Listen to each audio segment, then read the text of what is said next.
Olá, estudantes, tudo bem com vocês?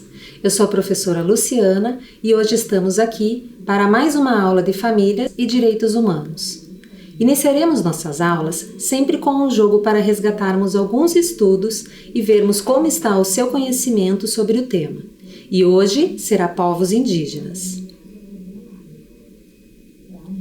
Quando citamos a palavra índio numa conversa, o que você imagina?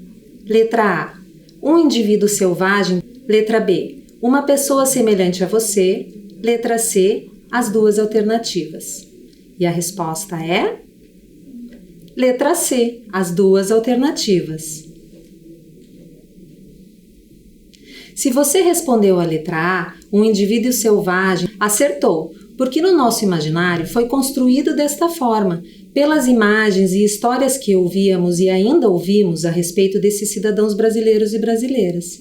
Se respondeu a letra B, uma pessoa semelhante a você, acertou também, porque é assim que precisamos compreender as pessoas que são descendentes das muitas etnias indígenas que temos no Brasil. Em relação à palavra índio, ela também faz parte da construção desse imaginário, que serviu e ainda serve para produzir e reproduzir desigualdades entre sujeitos de direitos que estão em nosso território desde sempre. Os povos indígenas não aceitam serem chamados de índios porque sabem que esse apelido não é nada bom. E agora vamos para a nossa próxima questão. São reconhecidos aos povos indígenas sua organização social, costumes, línguas, crenças e tradições, e os direitos originários sobre as terras que tradicionalmente ocupam, competindo à União demarcá-las, proteger e fazer respeitar todos os seus bens. Letra A, verdadeiro. Letra B, falso. E a resposta correta? A, verdadeiro. Está assegurado pela Constituição Federal de 1988, no artigo 231, que se refere aos indígenas, que o Estado deve proteger e respeitar as terras que os indígenas ocupam, abrangendo suas crenças, costumes, tradições e línguas. Portanto, é um direito aos povos indígenas manter suas tradições na terra que ocupam. Vamos para mais uma? A população atual dos povos indígenas no mundo é de pelo menos, letra A, 1.000 povos indígenas, letra B, 5.000 povos indígenas espalhados pelo mundo, ou letra C, o povo está quase extinto e existem menos de 500.000. E a resposta é? Letra B, 5.000 povos indígenas espalhados pelo mundo. Estima-se que existam hoje no mundo pelo menos 5.000 povos indígenas, somando mais de 370 milhões de pessoas no Brasil. Até meados dos anos 70, acreditava-se que o desaparecimento dos povos indígenas seria algo inevitável. Dos 256 povos listados, 48 têm parte de sua população residindo em outros países. Segundo o censo IBGE de 2010, os mais de 300 povos indígenas somam aproximadamente 900 milhões de pessoas. E agora vamos para a próxima afirmação? A linguagem indígena foi exterminada de nosso convívio assim que os colonizadores chegaram em nossos países. Letra A, verdadeiro. Letra B, falso. E a resposta é falsa.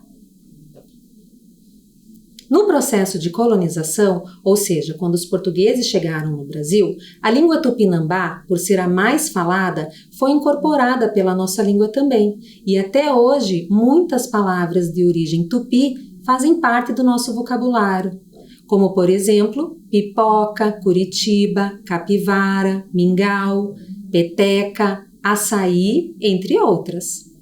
E a última afirmação, vejam qual é. O indígena não deixa de ser indígena caso ele vá morar no âmbito urbano, ou seja, em uma cidade grande. Letra A, verdadeiro. Letra B, falso. E a resposta é verdadeira. Os indígenas acabam deixando suas áreas ancestrais e migram para as cidades por fatores como a invasão de suas terras, guerras ou mesmo por busca de melhores oportunidades. E jamais deixarão de ser indígenas por terem mudado de um lugar para o outro. Para a próxima atividade, eu preciso que você pegue seu caderno de registro ou uma folha, lápis ou caneta. Este será o material necessário para a nossa aula. Observe a imagem que o pintor e desenhista português Pedro Pérez retratou em 1879. O nome desta obra é A Elevação da Cruz em Porto Seguro, Bahia.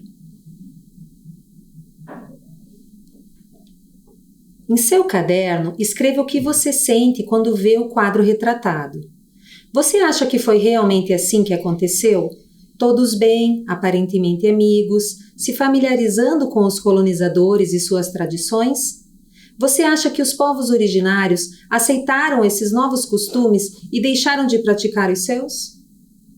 De falar as suas línguas e de viver como viviam, achando que era melhor o jeito dos homens brancos? Ou será que isso foi imposto para eles? Se nos colocarmos no lugar dos povos indígenas, como iríamos nos sentir? Se acontecesse com a gente, como será que seria? Eu vou dar um tempinho para vocês registrarem suas reflexões. Lembrem-se de colocar no seu caderno o título Famílias e Direitos Humanos e a data de hoje.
E aí, conseguiram determinar e registrar as reflexões? Então vamos para mais uma obra? Agora reflita e escreva sobre essa outra pintura do artista Jean-Baptiste Debré. Índios soldados da província de Curitiba escoltando prisioneiros nativos. Nessa outra obra, podemos ver soldados levando mulheres indígenas algemadas com seus filhos. Já não vemos mais aquele bom convívio ou até uma aparente amizade como na outra tela, não é mesmo?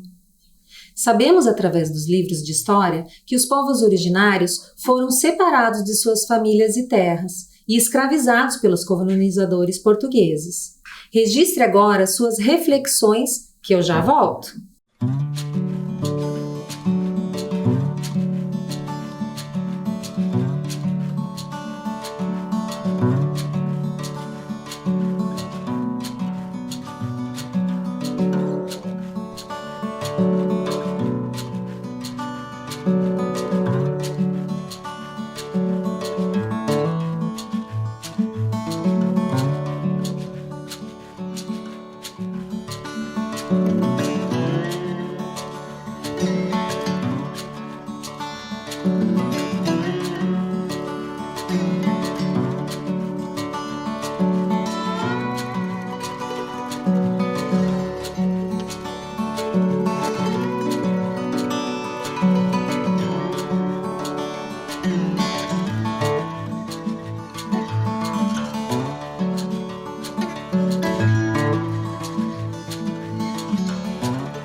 Então, refletindo sobre tudo isso, nós podemos realmente afirmar que a chegada dos portugueses marca o início dessa história? Os povos indígenas já estavam nessas terras, então como podem dizer os livros que o Brasil foi descoberto? Se o Brasil foi descoberto, quem descobriu foram os povos que aqui estavam, ou seja, os povos originários. Será que não foi nesse momento que iniciou a luta dos povos indígenas para continuarem existindo e tentando preservar suas culturas, línguas e tradições? Será que os povos indígenas puderam permanecer em suas terras, preservando suas famílias e costumes? Nós já sabemos a resposta, não é mesmo? Agora, para descontrair um pouco, eu vou lançar um desafio para vocês. Neste desafio, descubra a etnia, o rio e a região de cada uma das terras indígenas homologadas conforme a tabela. Então, nós temos na tabela 3 terras indígenas: Xingu, Yanomami e Sambaqui. Você deve descobrir a etnia, o rio e a região de cada uma delas. E para isso, nós temos 7 pistas na lateral. Eu vou dar um tempinho para vocês lerem e tentarem se localizar. Eu já volto para a gente fazer esse desafio juntos.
E aí, conseguiram resolver esse desafio?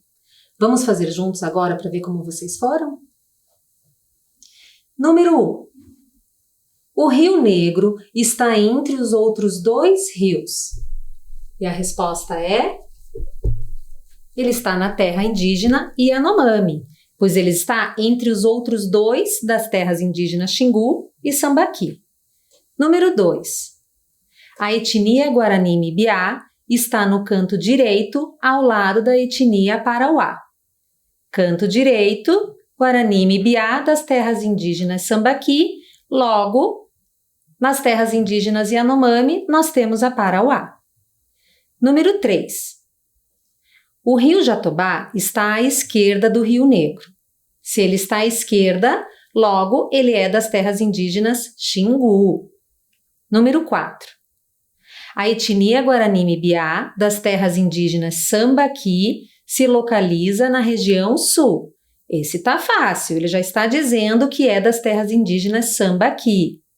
Número 5. A reserva Yanomami se localiza na região norte do Brasil. Esse também tá fácil, não é mesmo? Olha lá, terras indígenas Yanomami, região norte. Número 6.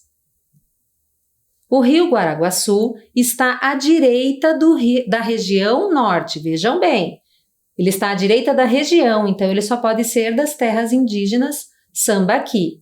E por fim, nós temos o número 7 que diz: a etnia Matipu fica na região centro-oeste.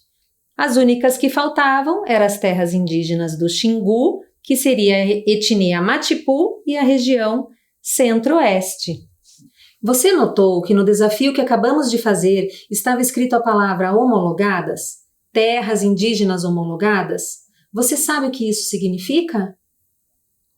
Terras indígenas homologada é quando o processo de reconhecimento chega para o presidente da República em exercício assinar, dando a posse legal dessas terras que tradicionalmente foram ocupadas pelos seus ancestrais. Assim, os povos indígenas voltam a ocupar as mesmas terras que seus ancestrais ocuparam. Agora que já sabemos o que são terras homologadas, vamos conhecer uma região do Brasil onde se encontram grande parte das terras indígenas. Você tem ideia de qual é? Essa região é conhecida por Amazônia Legal, formada por 9 estados do nosso país. Vamos ver no mapa quais são eles? Rondônia, Acre, Amazonas,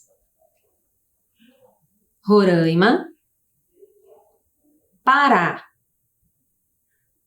Amapá,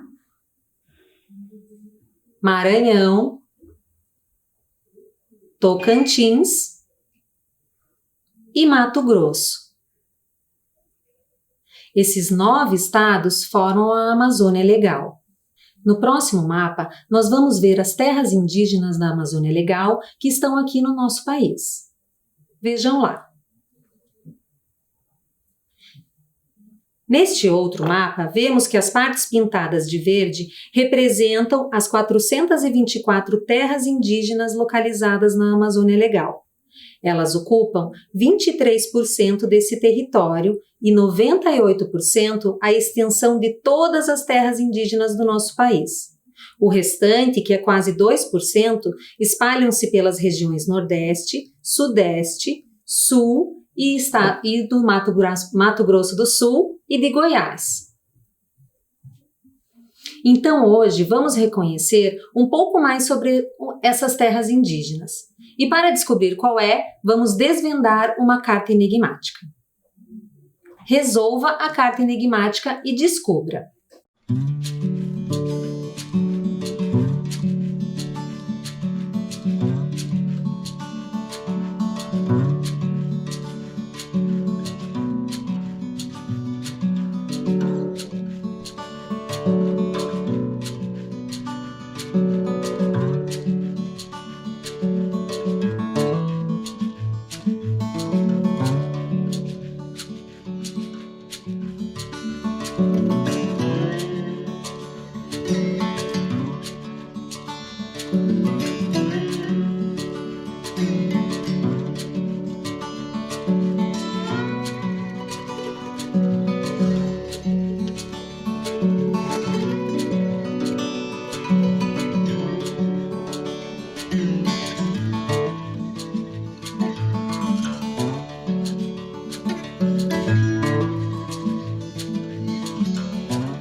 E aí, como é que foi a carta enigmática? Vamos descobrir então qual é o enigma? Terra indígena Yanomami. Agora que já sabemos qual é a terra indígena, vamos conhecê-la melhor?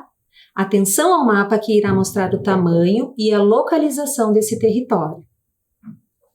Percebam que a área homologada faz divisa com 2 países, a Venezuela e o Brasil.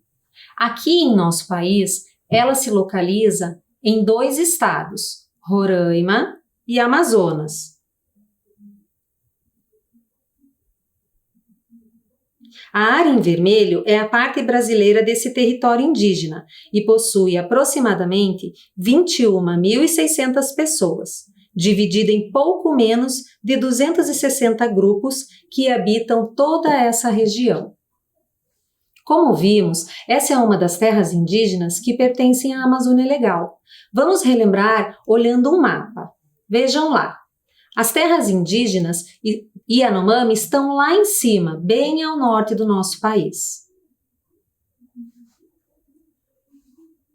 Vocês imaginam como os povos Yanomamis vivem? Por ser um território grande, existem comunidades que podem viver perto uma das outras, ou não. A população de cada aldeia varia muito. Algumas têm em torno de 145 habitantes. Já outras podem ser constituídas por apenas 2 habitantes.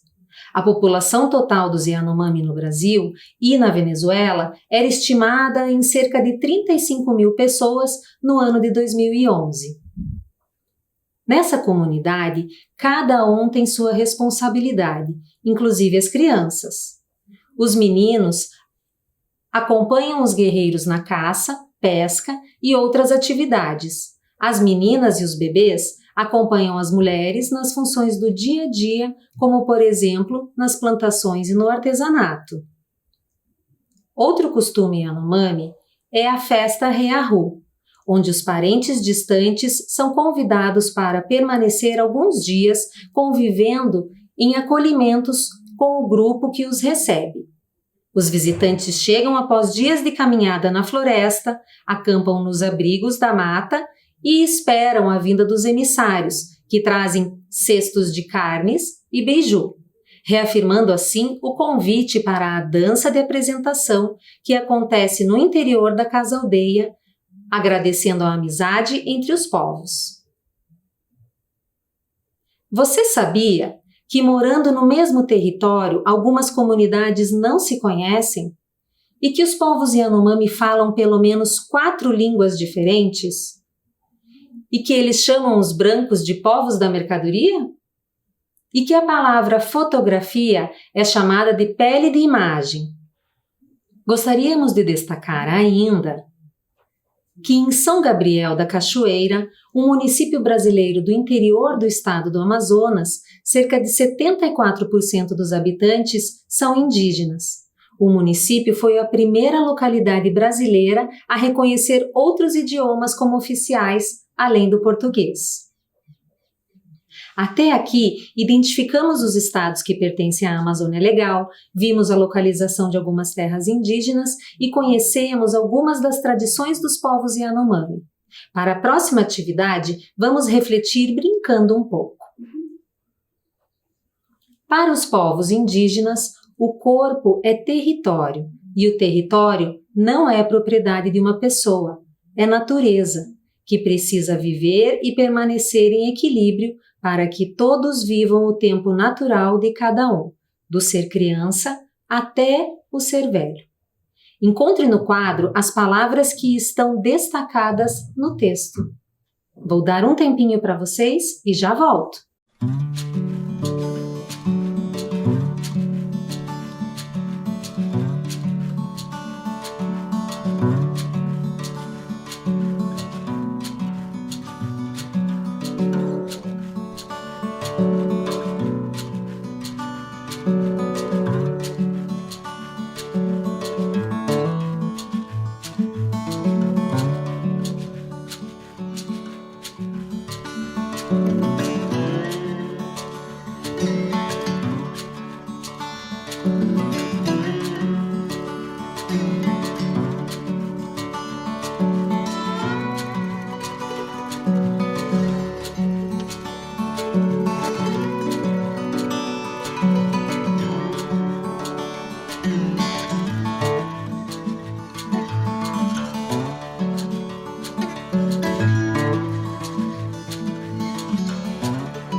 E aí, conseguiram responder e achar todas? Vamos ver onde elas estão? Povos indígenas. Corpo, território, natureza e equilíbrio. Pudemos perceber que natureza para os povos indígenas é uma entidade viva, onde se relacionam humanos e não humanos, porque eles se compreendem como natureza. Rios, montanhas, pedras são como irmãos, irmãs, tios, tias, avós e avós. Quando morre uma parte da família, morre uma parte de cada indígena. Muito do que falamos até agora foi contado por um grande xamã, Davi Copenaua, que narrou um livro chamado A Queda do Céu, Palavras de um Xamã Yanomami. Com esta obra, ele conta quem são os Yanomami, como vivem, o que pensam para que pessoas não indígenas conheçam muitos detalhes dessa etnia e que convivem em nosso país, assim como todas as outras. Então vamos conhecer Davi Copenaua. Eu trouxe aqui algumas imagens e informações para nos conhecermos o Davi Copenaua. É um líder Yanomami, um xamã. Na adolescência, perdeu muito de seus parentes por uma epidemia de varíola e decidiu deixar sua região natal para estagiar na Fundação Nacional do Índio. Queria aprender com o mundo dos brancos. Aprendeu a falar um pouco da língua portuguesa enquanto se recuperava no hospital, onde ficou um bom tempo por causa de uma infecção pulmonar. Quase não resistiu. Voltou para sua terra, mas logo foi contratado como intérprete da FUNAI, onde ficou por um longo período. Cansado de viajar e ficar pouco tempo com seu povo, voltou para as terras onde viviam os parentes de sua esposa. Na década de 1980 e 1990, depois de perder muitos parentes vítimas de doenças e violências, Copenaua decide se engajar num movimento internacional de luta pelo seu povo e pelos povos da Amazônia. Visitou alguns países da Europa e dos Estados Unidos da América, recebendo vários prêmios por liderar movimentos em defesa dos povos indígenas e da floresta amazônica. É presidente fundador da Associação Rutucara, que representa a maioria dos Yanomamis no Brasil. Precisamos compreender que somos natureza, assim como vivem os índios. Fica aqui nosso convite para vocês conhecerem um pouco mais sobre o povo Yanomami.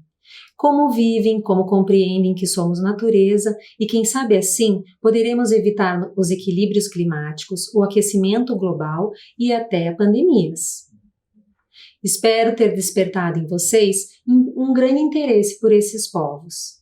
Deixo vocês agora com um vídeo. Fiquem bem, se cuidem e até a próxima aula.